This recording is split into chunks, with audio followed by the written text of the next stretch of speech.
Today I'm chatting to Laura Ward, who is the founder of luxury British-made tennis brand Exeat. Exeat is the UK's most exported luxury tennis apparel brand, and Laura herself is the winner of many awards, including Global Startup of the Year. She's also one of the government's UK export champions, and she has been seen in Vogue, Forbes, the Financial Times, and Vanity Fair. In this episode, she's going to give you tips about how to export your brand globally and how she's managed to get such amazing press in such a short space of time, the business only having been founded in 2021. Prior to launching her brand, Laura spent 2 decades as an award winning global advertising executive for brands including Audi, Unilever, and Diageo. So I hope you enjoy this interview with Laura Ward from Exeat. Here you go. Laura, thank you so much for joining me today on the Make It British podcast. Thanks, Kate. Lovely to be talking with you. Do you want to start by telling everyone what your business is, what it does, and whereabouts you're based? Yes. So we are called Exeat, and we are a luxury British tennis wear brand for women. We make all of our pieces from pioneering sustainable fabric, and we are based down here in Wiltshire. And of course, we manufacture very proudly in the UK. Yes, you do. But that hasn't always been the case, has it? And that's why you ended up getting in touch with me to say, I want to share my experiences of reshoring my production back to the UK. So do you want to tell everyone, firstly, how you got started? Did you have any experience in clothing development before you started the brand? Yeah, so good question. So no, I had absolutely no experience. My background is advertising. So I spent 20 years in that industry working for, sort of huge blue chip brands and companies, flying all over the world shooting adverts, definitely not spending time in factories or designing garments. So that was sort of a whole new world to me. But I had the idea for Exeat when I was living in Paris. I'd been sent there for work to set up an agency. I didn't know anyone. And I saw an advert outside my apartment for tennis lessons for beginners. And I thought, fantastic, what a great way to meet some people in this city and also polish up my French. Obviously, I didn't have anything to wear. I went shopping for some fabulous new kit, it being Paris. I wanted to look the part, but I was so disappointed by what I found. In my mind, tennis was this sartorially famous, quite glamorous sport, and yet the clothes that I was able to buy for it as a woman didn't seem to connect with that. They were just created at that time by sort of the same three brands. The silhouettes were quite limiting. They were unflattering, certainly for my body shape. And the fabric was super flimsy and just lacked some quality. And with my marketeer's hat on, I thought, wow, light bulb moment. This is an opportunity. There needs to be premium tennis apparel available definitely for women. And this is potentially something I could do. But it took me, so that was back in 2017. We started producing for the brand in 2020 and sort of formally launched in 2021. So obviously that was a 3-year gap, which allowed me to build up the finance to be able to do this, but B, create a network of experts that would allow me to execute against my big idea, which seemed like such a great idea at the time, but was very tough to do in practice. So 3 years, I mean, that is not actually, I've heard of people taking a lot longer than that to get a brand off the ground if you're going to do it properly. But who helped you? How did you get started when you first launched the brand? Yeah. Going back to your question about us, where we originally manufactured, it wasn't in the UK, it was out in Portugal. So we went down what I now believe is quite a common route for industry newbies, which was that we hit Google. How do we make a fashion brand? Where do we find factories? And eventually, after a lot of Googling, we realized there were these things called agents. And the agents can help connect you to a supply chain when you don't have those contacts yourself. So we found an agency in the UK. And we started working with them, and their manufacturing setup was based out in Portugal, which is obviously a manufacturing hub. So we just took that as read, that when you manufacture as a British brand, when you're manufacturing, we were almost told that not a lot of brands do manufacture in the UK, but that it was really to get the quality and the good pricing, we would have to go overseas. So again, sort of took that as read. But we're manufacturing at the height of COVID and also during Brexit. So those two things were the ultimate way to torture test Yeah. an overseas supply chain, and it really came up lacking. Um, and it was then that I started to think, there's got to be another way. There's got to be another way, because this distance between us and the people who are manufacturing our product, not to mention a language barrier. It's all these little things, and what they end up impacting is the quality of the garment. Oh, Our right. garments are complex. They feature lots of details, everything from pin tucks to pleating to princessing. We can often be working in quite slippery, stretchy fabric, which can lead to sort of puckering and rippling. Like, they are complicated, as opposed to knocking out, a few tracksuits and t-shirts or whatever. And with that level of detail, things were slipping through the net in production. And it was very difficult. We couldn't just jump on a plane and say, "Oh, hey, actually, it's meant to be like this." And everyone was doing their best, to be clear. Everyone was doing their best. Our agent, the factory, it was just so tough. Mm. But yeah, that distance, not being able at the drop of a hat to see a factory just face to face and say, actually, it's this that's wrong. And if you could just tweak it to that, etc., it'll be fine. That was an issue. And it's then that I Yeah. started to look at the UK and if that actually could be an option for us. And you found that it was, obviously. So, how did you Yes. find the manufacturer that you've got in the UK? They're based in London, aren't they? How did you find your first contact with the manufacturer?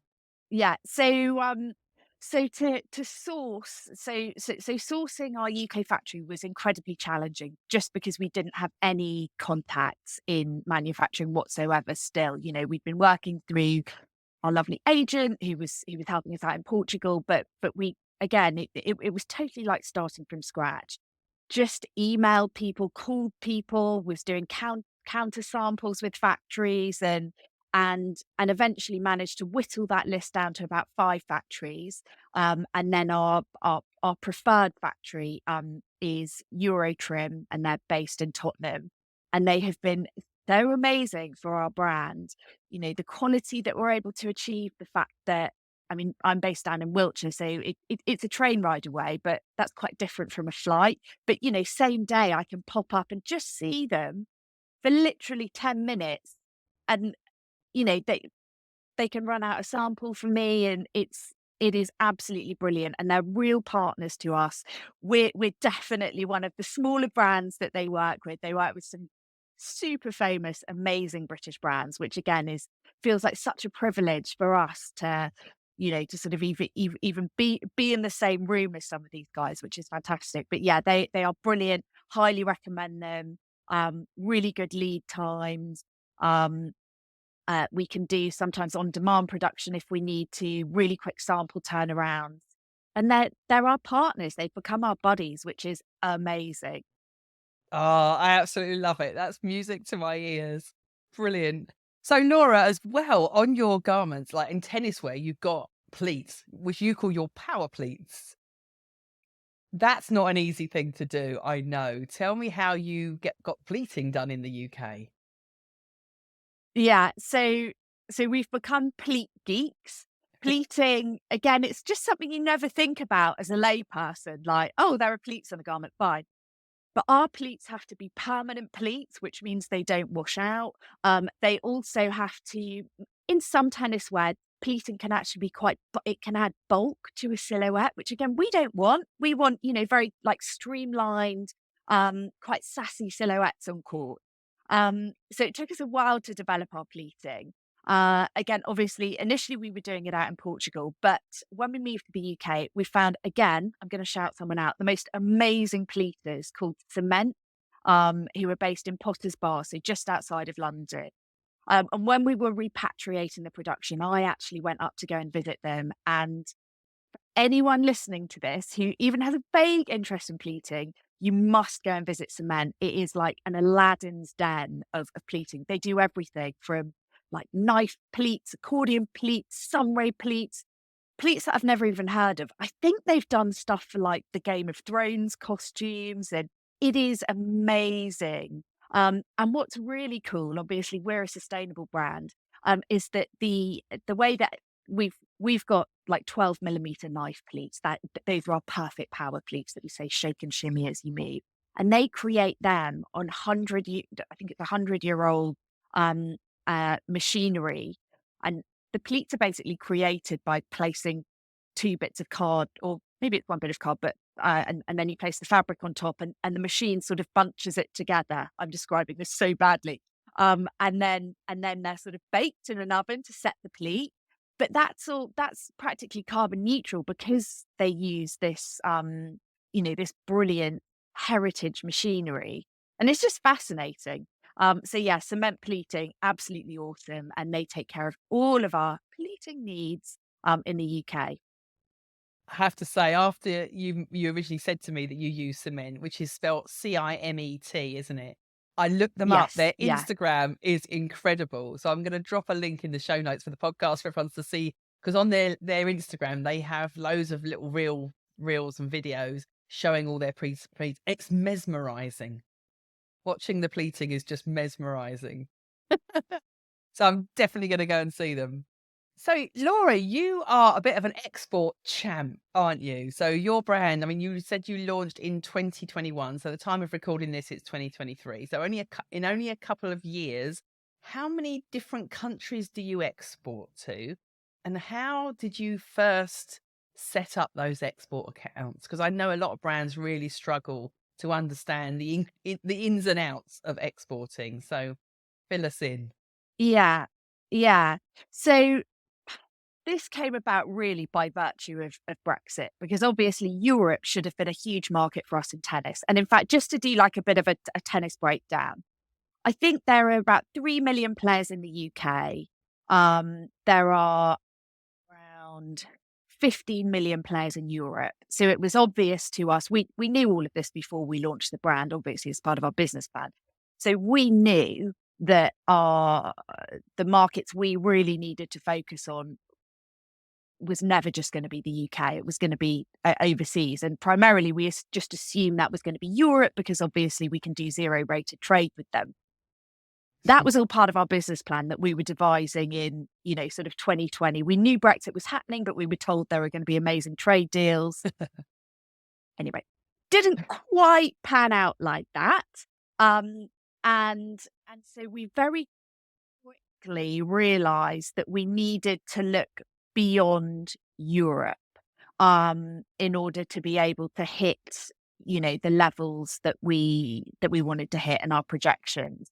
So we were connected with, and this was like right at the beginning of our journey. So we were really, really fortunate, but we got connected with the department. I think department. I don't know. Department for Business and Trade. They've just changed their name, so I just want to get Yeah. that right. Department for Business and Trade, as they're now known, and they ran something amazing, which again, another plug, is called the Export Academy. And it is a free resource that any business can do. You do it from the comfort of your own office. They're like online modules, and they're free. And it's basically a course that teaches you how to export, teaches you everything. It teaches you how to devise an export strategy, like which markets you should be focusing on. It teaches you the really tricky stuff, like the paperwork, systems like Chief, like Incoterms, like commodities code, all this jargon that sounds super scary if you don't know what it is. But actually, once you know how it relates to your specific business, it's totally doable. So we did that as a business. We all did the Export Academy. And it just set us up in really good stead to confidently export. And now we sell, I think it's around 40, 45 markets at the moment.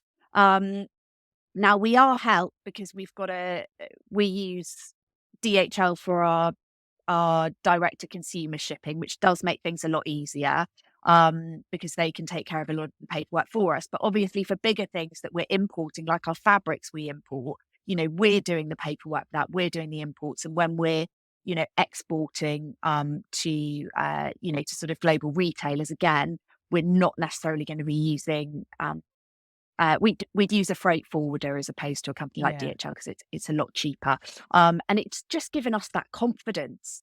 So this free training just really set us on our path to go global.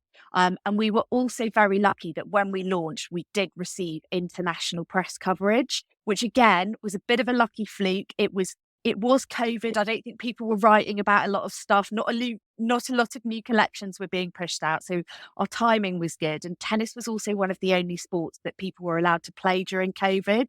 So it was just kind of a no-brainer, I think, for journalists to write about. It was a new brand, it was British, it was tennis, and it was that more sort of premium end of the market. So so we were covered by Vanity Fair. We got coverage in Vogue. We were covered by the Financial Times, and various other publications. But I mentioned those three because they get syndicated globally, and that meant we had international web traffic practically from launch, which was a very pleasant surprise. Although we weren't quite sure how to send our goods to South Korea, for instance, but we soon figured it out. Wow. So how did though you say, there's some pretty amazing publications that you were mentioning then. Did you do that Mm. press outreach yourself? Did you have a PR agency that you work with? How did that come about? So we work with a PR agency. And again, as a small brand, obviously you choose where you spend your budget. So we don't have investors. This was all self-funded by myself. And we chose to sort of save in certain areas, but then splurge a bit on PR. So for instance, we chose, I mean, now we've got lovely offices that we're based in, but I made a decision that we'd basically be working from home for sort of year one and year two to save capital so that we could spend it on things like PR. And it was money well spent. You know, once you've been featured by Vanity Fair or featured by the Financial Times or How to Spend It, like you've always been featured by them. If that makes sense, you can always use that in your marketing, and it's just that rubber stamp to say, "Yeah, we're here, we're legitimate." We've been acknowledged by some of the best fashion journalists in the world, and it's really helpful. When you're speaking to buyers and just when people come and visit your website and they can see that you have sort of received those accolades. So money well spent. I'm glad that we did that. Yeah, and do you still work with the agency? Is that an ongoing relationship with you having with them, or was that just for the launch? Yeah, so we pulse our PR. So again, small brand, we have limited budgets. I would love to have 365-day PR. We can't afford it. So we pulse it during our peak season. So we're not doing any PR whatsoever at the moment because this is essentially off season. But we'll pick it up again quite early next year, and we'll probably run it again, depending on what our budgets are, for between 4 to 8 months, depending on what we can afford. So we've got to be a bit careful there. There was I think about a year ago, we were spending on PR during the winter months, and we just didn't get any pickup whatsoever. Like, of course, that's so obvious. Like, we were trying to get into gift cards, and it was just again, the agency did their absolute best, but it was a waste of money. We lost, I think, about 5 grand. It's a lot of money. We can spend that Mm, on our Facebook ads and be generating, actual sales and cash. So we've yeah. we've learned we've learned how to do that. But it is brilliant, and PR is super important, obviously, as a fashion brand. Yeah, I totally agree. You mentioned there international buyers, so international retailers. How did those accounts come about? Did you have for that a sales agent that you work with, or did they approach you? Have you done any trade shows or anything to publicize the brand? Yeah. So again, another good question. We would love to afford to be able to have a sales agent on the team, but we can't at the moment. So all of our retail accounts have actually come in organically and often off the back of our press. So we have never reached out to a retailer ourselves to secure a listing. Everything has come directly to us. But we definitely on a next step for us as a business is to become a lot more proactive with that, because excitingly what we've noticed is that retail's really opening up again. That's at least what we see. Sort of the high streets are becoming a lot more buzzy. So whilst initially our strategy was very much focused like on our e-commerce, we now want to open up that world of wholesaling and do that globally. So I think a next key hire for us certainly will be someone who can proactively get us those accounts, and get us those accounts globally. We do very, very well in the USA, but we could certainly be doing more there. We're just about to go into retail in Australia, which is awesome. The UK actually has a trade deal with Australia, which is newly inked. And as a British-made brand, we can essentially trade with Australia duty free, which is great. Makes it even more appealing for sort of both parties. We are retailed out in South Korea as well, and again, that's a very interesting market for us as a luxury brand. They've got such an evolved fashion landscape, as you'll know. They're such trend leaders, tastemakers, and we want to be doing more in retail there. And long term, we're very keen to get into China, although that's going to be a whole different kettle of fish. It's interesting that you said Australia there, because obviously the advantage of being a seasonal brand selling to a country that's in the southern hemisphere Yeah. is their summer is our winter. So how do you make those challenges work by having, like you say, a brand that is very seasonal? Everyone talks about tennis in the summer, no one wants to talk about it, and I assume the sales as well are there's peaks and troughs as well. How do you manage that as a business? Yeah. So our the global market, our global markets as we have them at the moment, help us a little because we are trading with the US, and that helps us extend a bit through those summer months. So we'll be selling to Texas, we'll be selling to sort of down in Miami. We do some good business, so that kind of allows us to extend and obviously LA. So that allows us to extend a little bit further into the winter months. But when we get Australia up and running, that will mean that we literally have 365-day sales, or the potential to have those. We will have an always on market. So yeah, so that's exactly why Australia is and Southern Hemisphere is so key for us. I think that's really good news about the trade deal as well, at least, yeah. Because Yeah. are you selling anything to Europe at all? Yes, yeah. We are open to selling in Europe, and our website, if a European customer comes on, they can from the EU, they can buy from us. But we don't actively promote ourselves within Europe from an e-commerce perspective. The reason being that although we do have although there is a trade deal with the EU, which means that goods can be zero rated, it's still complicated from a VAT perspective. Um, you can still be picking up VAT bills, and we're not yet set up as like an EU entity to be able to charge back our VAT. That'll be something we get to, but it's kind of not a huge priority for us right now. But the problem with Europe can be kind of getting the returns through as well. That's that's become a lot easier. So when I say getting the returns through, I mean getting them through without you then being charged import duty on the way back. Um, that is made a bit easier by our DHL account, as the paperwork with the EU with customs has become a lot smoother, but it's still a bit tricky. However, we do have retail accounts out in Europe.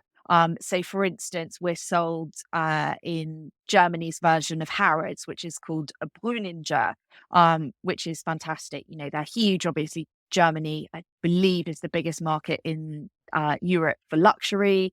Um, so yeah, that's kind of where we're at with that. We kind of prefer to do just the bigger retail deals because it gets a bit bitty doing the e-commerce with Europe for the reasons I've mentioned. It's also really expensive to send our goods there individually. More Yeah. expensive for us to ship individual dresses to Europe than it is to the US. And by the way, in the US, although we don't have a trade deal with them, so obviously I keep mentioning trade deals, but trade deals mean that we don't pay import duties, as you know. Um, but so we don't have a trade deal with the US at the moment. I know they're being worked on.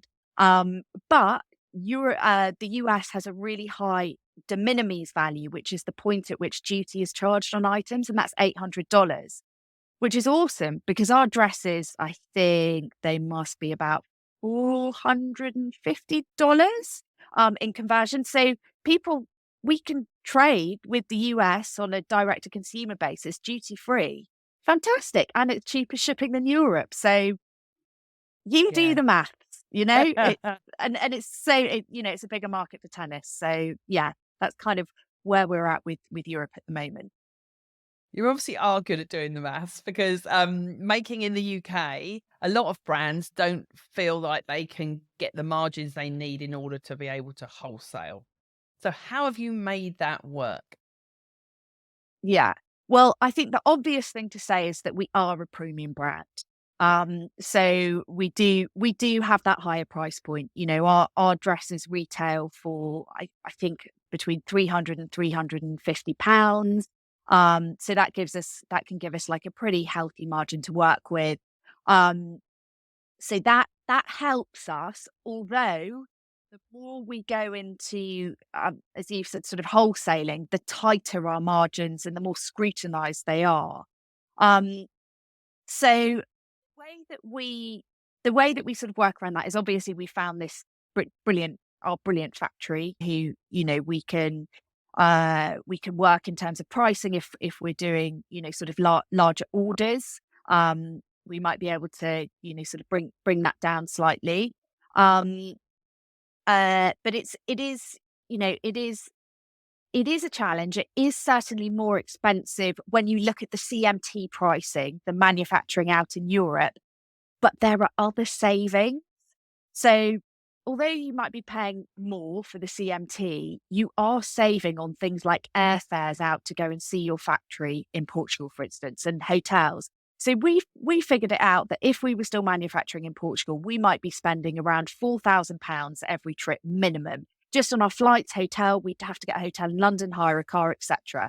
And we'd want to be visiting our factories at least once a quarter. So there you go. That's what is that, 16K? I think that's right. Yeah, 16K just on flights that immediately we save by just jumping on a train up Yeah. to London. So there's a saving. There's also savings on obviously importing the goods from Portugal to the UK. I know we can get into things like bonded warehouses, etc. But let's be honest, as a small brand, that's a few years off. It's not a real, like, come on. But so you really are going to be paying to import your goods and bring them to the UK. And there's, you know, there's a cost there that can easily be a few £1,000s, you know, over the course of the year. Um, and then we found that there was a quality issue which ended up costing us money when we were manufacturing out in Portugal. And again, that was that it was a tricky one because our pieces are very complex. They have to fit really well. There's a lot going on, Kate, you know. But the quality issue meant that, so I'll give you an example. We had 150 dresses come through with, I think it was, I don't know, 10 pin tucks on one arm and 6 pin tucks on another. All of them were like, all 150 were like that. More than half, we've realized, were like that. And what can, you know, we had to spend money then. We've corrected those here. We actually had to take some of the sleeves off. And anyway, Yeah. it's a long story, but there was a cost there. And that wouldn't have happened, I believe, um, well, it doesn't happen here in the UK because we could literally we pick up on stuff. And by the way, those dresses were QC'd out in Portugal by a third party, but it's little things like that that are, so yeah, I think when you take everything into consideration, you can't just look at the CMT price for manufacturing in the UK. You've got to look at all those extras. And when you do Yeah. that calculation, honestly, for us, I think we're spending a little bit less overall manufacturing in the UK than were we making out in Europe. This is what I say to people all the time, and this is what I got so frustrated about when I worked for big retailers, because they have different cost centers for their overseas buying trips and all of this sort of thing. So all they're looking at is just the intake margin. So Yeah, and you got to factor in all that other stuff, like things that fit really well because you've been able to go to the factory several times to fit it, sell much better, and get you many more repeat customers because they want to come back because you're, and I know for you particularly your fit is really important. So how do you get the yeah. fit so good now? Do you work with a pattern cutter? Do you have someone in house?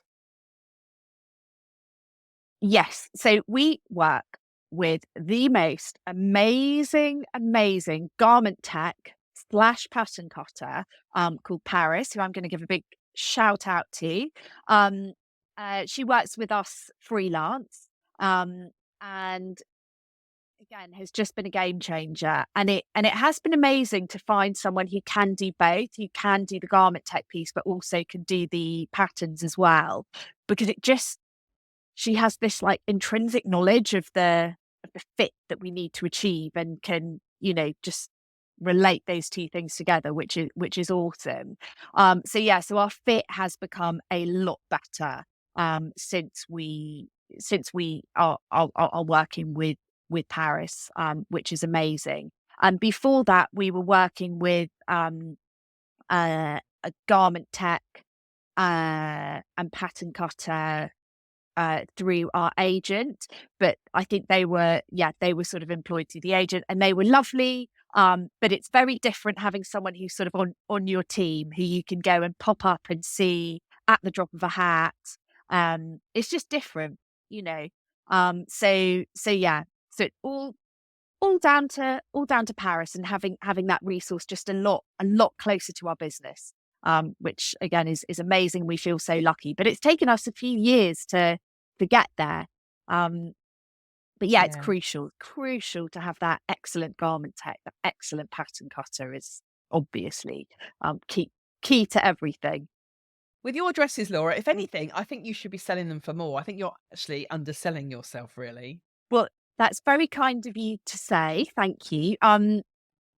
We've worked really hard on our pricing strategy, but I'll tell you something interesting, which is that whenever we raise the price of our dresses on the website, we actually sell more of them. So there have been times that at the beginning we were trying to price competitively, pricing around 250, which we could do on a Portugal CMT basis. We sold some. But when we essentially, sort of added, 50% to that, we sold a lot more. And when we added, or doubled it, we were selling a lot more. And it's interesting because our customer does equate the higher price point with a higher quality. Now we've sort of settled on a bit of a sweet spot on our pricing, because although we can sell it at quite a high price point on our website where the customer comes in and they're surrounded by our brand world, um, in third party retailer, it's actually harder to sell at those prices when someone's walking into a shop, they have no idea what the brand is, and they've got Nike selling on one hand for $100, and then there's us for $500. They're like, what? I can see them all beautiful pieces, but there's such a huge price difference. So we've had to balance that out a bit. But yeah, pricing's really interesting, particularly at the more premium end of the market. Um, but obviously we'd never want to like overcharge for our pieces. We do charge fairly, and yeah, we could sell them for more. But it's striking that balance. Yeah. Brilliant. Really interesting. So you've won quite a few awards, haven't you, Laura? Can you just tell us what they are and how they came about? Did you submit your own entries or did someone else help you with them? We have won a few awards, which has been lovely, and it just gives you a little boost, um, which is fab. So we've won Global Startup of the Year twice. I won Startup Entrepreneur of the Year last year. And we've won, I'm just looking at them because they're our trophy cabinets over there. And we won, what's the other one at the end? Oh, yes. So we won one through the British government called the Made in Britain Sold to the World Awards. Although we didn't win that, but we were highly commended. So we've got a certificate. So that Oh, counts. Um, I didn't even know the government did have a Made in Britain Sold to the World award. How can people find out about how to enter that? it launched. Well, I only heard about it. I'm going to say it launched this year. Maybe it's been going for a while. I've got a feeling it hasn't, but yeah. So it started this year, um, and it's part of the Department for Business and Trade, part of their sort of exporting push. Oh, and I think it's worth mentioning because obviously I keep going on about trade deals and the Export Academy, etc. I am a what's called a British export champion, and that's a role. That that was sort of given to me by the British government, and it means that I champion exporting in the UK as an export brand. So just a little segue. That's why I keep going on about it. Oh, Although I am amazing. genuinely passionate about it. But yeah. So the Made in Britain Sold to the World Awards. If you want to find out more about those, should go to the website, which I think is great.gov.uk. And that is like the hub for all things government and exporting. And by the way, don't anyone be put off by, sort of government. It's not political.